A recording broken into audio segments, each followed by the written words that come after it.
Se você fosse mais consistente em sua vida de oração, o que aconteceria? E se você fosse mais consistente em ler a palavra de Deus?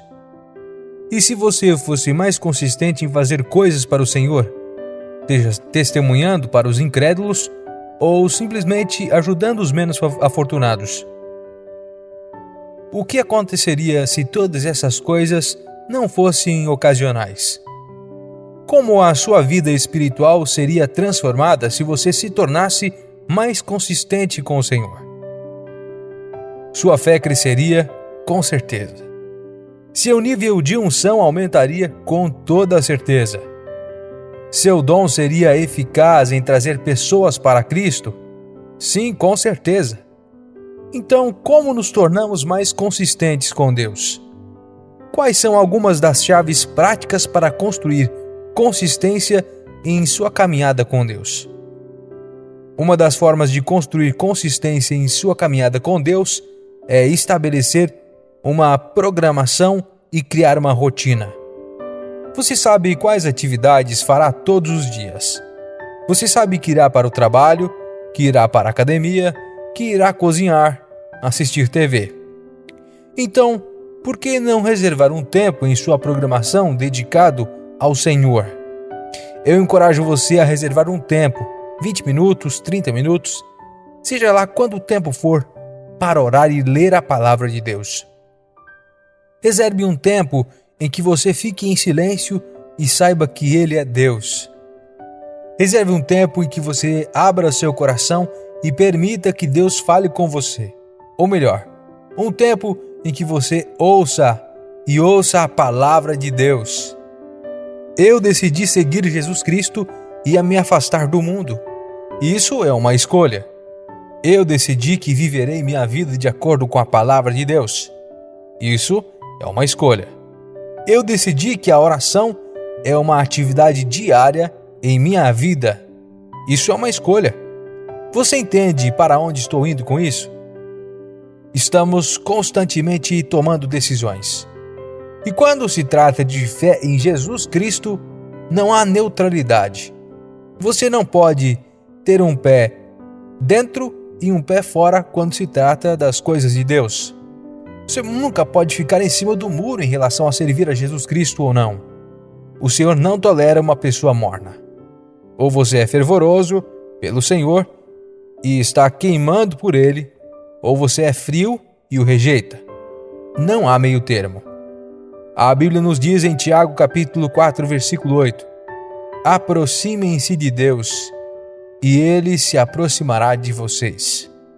Lavem suas mãos, pecadores, e purifiquem seus corações, vocês de mente dupla. Se afirmamos ser seguidores de Cristo, não podemos ser divididos ao meio. Precisamos nos entregar totalmente a Ele.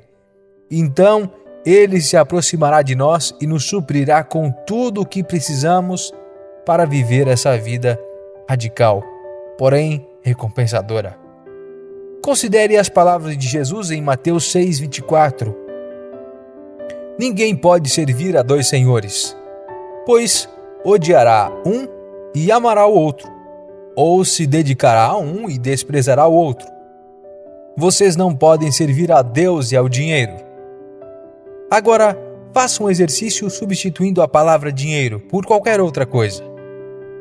Você não pode servir a Deus em sua carreira. Não pode servir a Deus e buscar a validação dos outros. Não pode servir a Deus e ser escravo de suas adições. Se não somos totalmente dedicados a Deus, então não somos verdadeiramente seus seguidores. De certa forma, ser um cristão de coração dividido é ainda pior do que não ser cristão de forma alguma. Ouça a força das palavras em Apocalipse 3, versículos 15 e 16. Eu conheço as suas obras. Você não é frio nem quente. Antes você fosse frio ou quente. Assim, porque você é morno, não é frio nem quente, estou a ponto de vomitá-lo da minha boca. Se você realmente compreende a oferta que Jesus está colocando diante de você, tem uma escolha a fazer. Entregue toda a sua vida a Ele e permita que Ele transforme e abençoe você. ou insiste em fazer as coisas do seu jeito, e Deus se tornará um pensamento secundário. Temos uma escolha, irmãos: render-se ou rebelar-se, curvar-se diante de Cristo ou curvar-se diante do diabo, servir a Jesus ou servir a este mundo. Não há uma terceira opção. Você está em um campo ou no outro. Nunca pode estar nos dois campos ao mesmo tempo. 1 João capítulo 2, versículo 15 diz: Não amem o mundo, nem o que há nele. Se alguém ama o mundo, o amor do Pai não está nele. Pois tudo o que há no mundo, a cobiça da carne, a cobiça dos olhos e a ostentação dos bens, não provém do Pai, mas do mundo. Isso pode parecer duro, mas o que João quis dizer aqui é que nosso amor pelo Senhor deve ser tão grande que estamos dispostos a abrir mão de tudo por Ele, até mesmo das coisas que mais amamos. Devemos considerá-las como perdas em comparação ao tesouro que temos em Cristo. Você estaria disposto a abrir mão de qualquer coisa por Jesus Cristo? Acredito que todos nós podemos ser considerados culpados de amar mais o mundo do que amamos a Deus.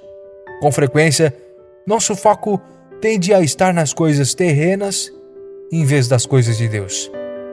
A verdade é que não podemos buscar a Deus em meio período e buscar prazeres mundanos no outro.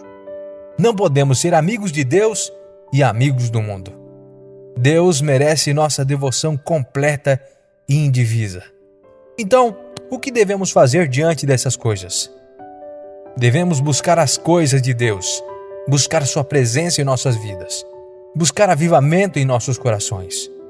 Não sejamos de mente dupla. Fixe seus olhos completamente em Jesus, e Ele o ajudará a se desviar de qualquer outra distração. Em minha caminhada com Deus, houve períodos que Ele permitiu que eu enfrentasse certos desafios nos quais eu não podia fazer nada além de orar e esperar em Deus. Nessas situações, aprendi que confiar completamente em Deus e depender inteiramente dele é a melhor atitude que podemos tomar. Ao refletir sobre o passado, pude perceber que certos problemas que Deus permitiu em minha vida, na verdade, me aproximaram dele. Esses problemas me impulsionaram a buscá-lo, me levaram a me ajoelhar. E, meu querido amigo, gostaria de dizer a você que, em algum momento, você encontrará uma situação em que está sem poder. Tentar resolver a situação por conta própria não funcionará. Pedir ajuda aos recursos de amigos ou conhecidos também não funcionará. É nesses momentos em que você simplesmente deve orar. Pode parecer tão simples, mas ainda assim achamos isso tão difícil de fazer. Devemos ter uma atitude em que, se nos depararmos com uma situação ameaçadora e tivermos feito tudo o que pudermos, nós oramos. E não paramos por aí, mas, usando termos bíblicos, oramos sem cessar. Continuamos firmes na oração.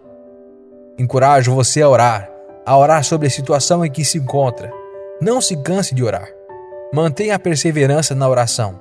Lembre-se de que Deus está ouvindo suas orações e está pronto para responder de acordo com a sua vontade.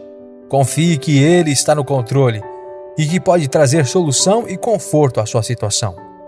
Não se canse, mas continue perseverando na oração. A Bíblia, em Mateus 5, versículo 45, nos diz que, para que possamos ser filhos do nosso Pai, que está nos céus, Ele faz o sol nascer sobre os bons e os maus, e manda chuva sobre justos e injustos. Esse versículo nos diz que o Senhor é bondoso com todos, trazendo o nascer do sol para aquecer e a chuva para refrescar, quer a pessoa faça o bem ou o mal. Agora, gostaria de começar dizendo para você valorizar esses bons momentos. Esses momentos de sol, valorize-os, mas lembre-se de permanecer fiel ao Senhor. E da mesma forma, quando a temporada da chuva chegar em sua vida, pode ser desagradável, pode ser difícil, mas lembre-se de Deus, lembre-se de permanecer fiel. Tenho certeza de que todos nós podemos nos identificar com a afirmação de que a vida pode ser agridoce. Ela tem momentos em que o Senhor lhe dará uma grande conquista, momentos em que você é abençoado com algo no momento certo. Mas também, às vezes, a vida lhe trará momentos amargos, coisas difíceis que o levarão às lágrimas e à dor. Agora, não sei quanto a você, mas eu prefiro ter Jesus em todos os momentos, nos bons e nos ruins. Prefiro ter Jesus durante o sol e a chuva. Prefiro ter Jesus o tempo todo do que procurá-lo apenas quando preciso de um milagre ou quando preciso ser resgatado. Como crentes, encorajo vocês a não tratarem Deus como se Ele fosse uma saída de emergência. Ele não está lá apenas para a sua conveniência, não está lá para ser acessado somente em situações de emergência. Não, devemos nos esforçar para estar sempre em comunhão com o Senhor, independentemente de estarmos em uma temporada de paz ou de guerra.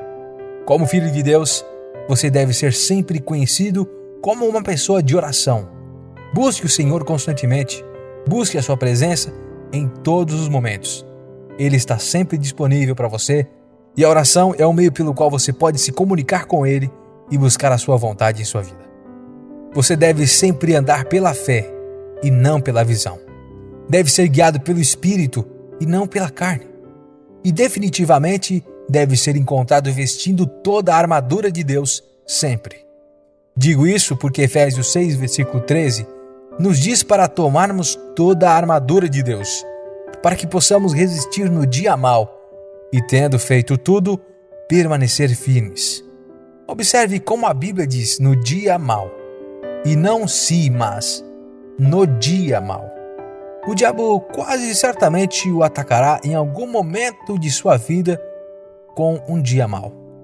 O Dr. Tony Evans descreveu esse dia em particular dizendo que o dia mau é quando tudo dá errado para você. É um dia em que sua fé é testada. Um dia em que o que está dentro de você será exposto. O dia mau é quando você está sob ataque espiritual. Não é um dia ruim no trabalho. Não é alguém incomodando, mas sim um ataque espiritual real e direcionado. E esse dia revelará o que há dentro de você. É fé ou medo? É a palavra de Deus ou sua própria sabedoria? Você descobrirá e esse dia revelará o que há dentro de você. É fé ou medo? É a palavra de Deus ou sua própria sabedoria? Você descobrirá nesse dia. Santos de Deus, permaneçam na presença do Senhor sempre. Não brinquem nem arrisquem com sua vida ou seu destino eterno. O diabo está lá fora. Então, precisamos permanecer em Cristo, precisamos estar sempre em Cristo.